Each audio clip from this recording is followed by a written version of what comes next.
Bonjour peuple de Dieu, c'est le pasteur Jérémia, aussi connu sous le nom de pasteur Loïc. Nous voulons écouter la parole de Dieu pour la semaine, mais avant tout, nous voulons commencer par une parole de prière. Alors en signe de révérence à notre Père Céleste, à notre Dieu, baissons nos têtes et prions ensemble. Père éternel, Dieu tout-puissant, Roi des rois, Seigneur des seigneurs, toi qui règnes au-dessus de toutes choses, toi qui n'as pas de comparable, dans les cieux, sur la terre et partout ailleurs, reçois toute la gloire, l'honneur et la majesté. Sois élevé, sois béni, sois magnifié. Nous venons te dire merci, ô Père, pour ces moments. Merci de nous amener encore à pouvoir nous recueillir dans ta présence. Nous te disons merci pour tout ce que tu as prévu pour nous en ces moments. Nous venons nous abandonner complètement en tes mains. Nous prions que tu prennes le total contrôle de ces moments, de l'air, de l'atmosphère, tout autour de nous et en nous, et que tu règnes en maître absolu. Nous venons prendre l'autorité et nous levons contre tout ce qui s'oppose à la connaissance de la vérité, s'oppose à la connaissance de ta parole, car ta parole est la vérité, qui soit liée et renvoyée dans les gouffres de l'enfer une fois pour toutes, au nom de Jésus-Christ. Et nous proclamons que Jésus-Christ est Seigneur à la gloire de Dieu le Père. Merci, Seigneur, de nous amener dans la révélation, la profondeur de la révélation de ta parole. Merci, Seigneur, de nous communiquer la compréhension, Seigneur, de ta parole. Béni soit ton Saint-Nom, sois élevé, sois glorifié. Au nom de Jésus-Christ, nous avons ainsi prié. Amen. Alors, nous allons prendre notre passage principal des Saintes Écritures dans le livre de Juges, chapitre 4, verset 2. Nous lisons la parole de Dieu dans le livre de Juges, chapitre 4, verset 2, au nom de Jésus-Christ. Et l'Éternel les vendit entre les mains de Jabin, roi de Canaan, qui régnait à Hatzor. Le chef de son armée était Sisera et habitait à Harosheth Goïm. Que le Seigneur bénisse sa parole, qu'elle vienne pleine de révélation, de profondeur, de vie, de bénédiction et de grâce au nom de Jésus-Christ. Aujourd'hui, pour cette semaine, le Seigneur voudrait nous entretenir sur le triangle maléfique des sorciers. Alors, l'enseignement de cette semaine, c'est le triangle maléfique des sorciers. Sisera était le chef ou le capitaine de l'armée du roi Jabin de Canaan. Et la parole de Dieu nous révèle que les étoiles du ciel ont combattu contre Sisera. Dans Juges chapitre 5 verset 20 qui dit « Des cieux ont combattu de leur sentier. Les étoiles combattent contre Sisera. » Et dans le livre de Genèse, Dieu nous révèle que les étoiles du ciel sont la postérité d'Abraham. Car Dieu a promis à Abraham que sa postérité sera comme les étoiles du ciel en nombre. Genèse chapitre 26, verset 4 qui dit « Je multiplierai ta postérité comme les étoiles du ciel. Je donnerai à ta postérité toutes ces contrées et toutes les nations de la terre seront bénies en ta postérité. » Et encore, le livre de Galates dit que ceux qui ont la même foi qu'Abraham avaient, en d'autres termes, ceux qui croient au même Dieu en qui Abraham a cru, ceux-ci sont la postérité d'Abraham. Galates chapitre 3, verset 7 qui dit: reconnaissez donc que ce sont ceux qui ont la foi qui sont fils d'Abraham. Et le livre de Galates va encore plus loin en précisant que ceux qui sont en Jésus-Christ, en d'autres termes, les chrétiens, c'est-à-dire ceux qui ont accepté Jésus-Christ comme leur sauveur et Seigneur, ce qui implique qu'ils marchent dans l'obéissance totale à la parole de Dieu, car Jésus-Christ est la parole de Dieu. Ceux-là sont en effet la postérité d'Abraham. Galates chapitre 3, verset 29, qui dit: et si vous êtes à Christ, vous êtes donc la postérité d'Abraham, héritier selon la promesse. Par conséquent, ce sont les chrétiens qui doivent combattre contre Sisera, et les vrais chrétiens vaincront l'armée de Sisera. Sisera est le capitaine ou le chef de l'armée du roi Jabin. Et le nom Sisera, en hébreu fort ou profond, Sisera signifie déploiement ou champ de bataille. Il s'agit là d'une révélation prophétique qui dévoile comment le royaume des ténèbres s'organise pour attaquer les êtres humains. Nous devons comprendre que le roi Jabin représente celui qui combat la terre promise que Dieu avait promis de donner à la postérité d'Abraham.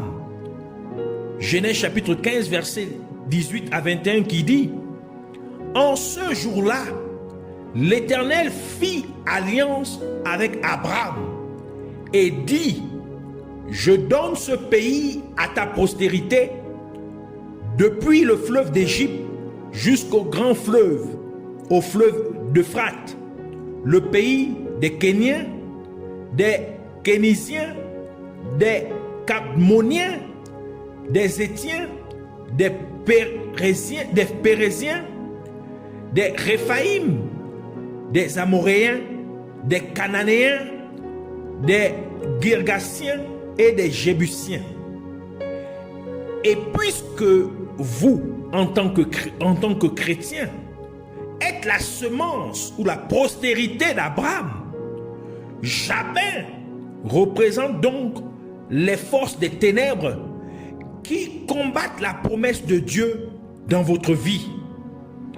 Et le capitaine de l'armée ou le chef de l'armée de celui qui combat la promesse de Dieu sur votre vie s'appelle Sisera.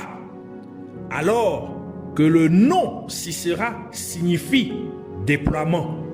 Ainsi, cela nous dit que pour que le royaume des ténèbres combatte la promesse de Dieu dans votre vie, il utilise la stratégie appelée déploiement. Le déploiement, dans cet enseignement, fait référence à la manière dont le royaume des ténèbres déplace ou positionne ses agents des ténèbres afin de combattre la promesse de Dieu dans la vie du peuple de Dieu.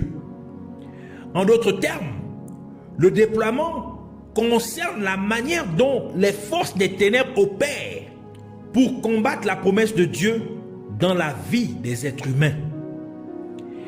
Et il y a trois aspects dans lesquels se déploient les agents du royaume des ténèbres, c'est-à-dire des sorciers.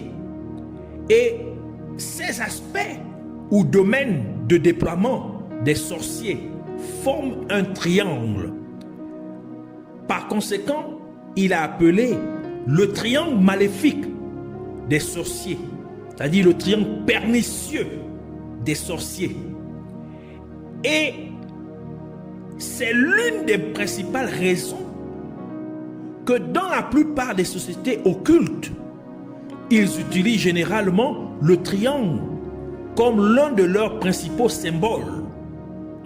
Nous devons noter que le triangle en soi-même n'est point mauvais.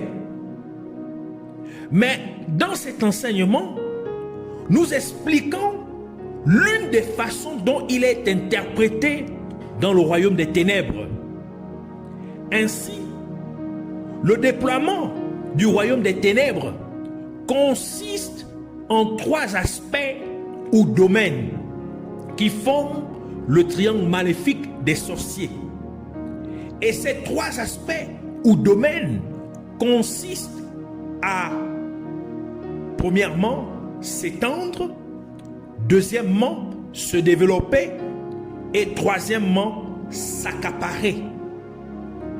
Ces 3 objectifs forment le déploiement des agents du royaume des ténèbres. Plus précisément, c'est le déploiement de sorciers pour combattre la promesse de Dieu dans la vie de l'être humain. Par conséquent, nous devons mieux comprendre comment ces 3 domaines du royaume des ténèbres fonctionnent. Alors, premièrement, parlons de l'expansion, c'est-à-dire s'étendre. L'un des principaux objectifs du royaume des ténèbres est de s'étendre. Donc, dans ce domaine d'opération, le royaume des ténèbres déploiera des sorciers dans différents domaines de la société humaine, dans le seul but d'avoir des représentants du royaume des ténèbres dans tous les domaines de la société humaine. C'est en fait la façon dont Satan, c'est-à-dire le diable, essaie d'imiter l'omniprésence de Dieu, car Satan ne peut pas être partout en même temps comme Dieu le peut. D'où Satan essaie de s'assurer que les sorciers soient déployés dans tous les domaines de la société humaine. Ainsi, le royaume des ténèbres s'assurera que dans chaque famille, il y ait au moins un membre de la famille qui soit sorcier. Que dans chaque ménage, qu'il y ait au moins un membre du ménage qui soit sorcier. Cela peut être la ménagère ou encore un membre de la famille. Que dans chaque église locale, qu'il y ait au moins un membre de l'église locale qui soit sorcier. Que dans chaque classe d'université ou d'école, qu'il y ait au moins une personne de la classe qui soit sorcière. Que dans chaque département d'une entreprise, qu'il y ait au moins un membre du département qui soit sorcier. Que dans chaque complexe d'un quartier particulier, qu'il y ait au moins un membre du complexe qui soit sorcier. Que dans chaque équipe sportive, qu'il y ait au moins un membre de l'équipe qui soit sorcier, et ainsi de suite. Ainsi, dans cet aspect particulier, le but du royaume des ténèbres est de s'étendre dans tous les domaines de la société humaine, qu'ils soient moral, financier, religieux, gouvernemental, public, privé, basé sur le sexe ou pas, ainsi de suite. Par conséquent, dans cet aspect du déploiement du royaume des ténèbres, Satan veut aussi être plus nombreux que les chrétiens sur le champ de bataille. C'est pourquoi le roi David a dit dans Psaume 3, verset 1, « Ô Éternel, que mes ennemis sont nombreux, quelle multitude se lève contre moi. » Psaume 69, verset 4, il ajoute pour dire, « Ils sont plus nombreux que les cheveux de ma tête, ceux qui me haïssent sans cause. Ils sont puissants, ceux qui veulent me perdre, qui sont à tort mes ennemis. Ceux que je n'ai pas dérobés, il faut que je le restitue. Vous devez comprendre que parfois, les guerres sont gagnées simplement par le fait qu'une armée a bien occupé ou envahi le champ de bataille. Ou parfois, cela peut être dû au fait qu'une armée est bien positionnée. Et c'est à cela que sert l'expansion des sorciers. Car le royaume des ténèbres s'assure que dans tous les domaines de la vie, les sorciers soient là pour créer des troubles dans la vie des gens. Et telle est leur force selon le royaume des ténèbres. Satan veut s'assurer que partout où les foules sont attirées, le chef ou le leader soit un agent du royaume des ténèbres. Par exemple, à l'université, Satan veut que le professeur soit un agent du royaume des ténèbres. Dans un hôpital, Satan veut que le médecin ou l'infirmière en chef soit un agent du royaume des ténèbres. Dans une entreprise privée, Satan veut que le PDG soit un agent du royaume des ténèbres. Dans les institutions gouvernementales, Satan veut que le chef de département ou le ministre soit un agent du royaume des ténèbres. En politique, Satan veut que le chef du parti politique soit un agent du royaume des ténèbres. Dans la religion, Satan veut que le chef du mouvement religieux soit un agent du royaume des ténèbres. Dans le domaine ecclésiastique, Satan veut que le pasteur principal de l'église soit un agent du royaume des ténèbres. Ce sont des exemples sur la façon dont les sorciers prolifèrent dans différents domaines de la société humaine. Et c'est ce qui signifie s'étendre dans le royaume, pour le royaume des ténèbres. Maintenant, si le leader est un agent du royaume des ténèbres, Satan exigera et imposera à chaque leader qui est un agent du royaume des ténèbres d'être comme Pharaon l'était pour le peuple d'Israël au temps de Moïse. Ainsi, comme Pharaon asservissait et maltraitait le peuple d'Israël, le chef ou le leader maltraitera également les gens qui sont sous sa direction. Par exemple, ils peuvent ne pas être bien payés ou ils peuvent être forcés d'entrer dans l'occultisme où le leader peut les ensorceler. Le leader peut les surcharger avec beaucoup de travail, de telle en sorte qu'ils soient vraiment épuisés, qu'ils n'aient jamais le temps de prier ou de servir Dieu. Tout cela est pour que les gens deviennent des victimes du royaume des ténèbres. L'exemple suivant peut vous surprendre, mais c'est la vérité. Une personne peut être le conducteur d'un bus qui transporte plusieurs personnes quotidiennement. Et pourtant, le conducteur est un agent du royaume des ténèbres. Et par conséquent, il peut provoquer un accident avec le bus plein de personnes qui entraînerait la mort de plusieurs personnes.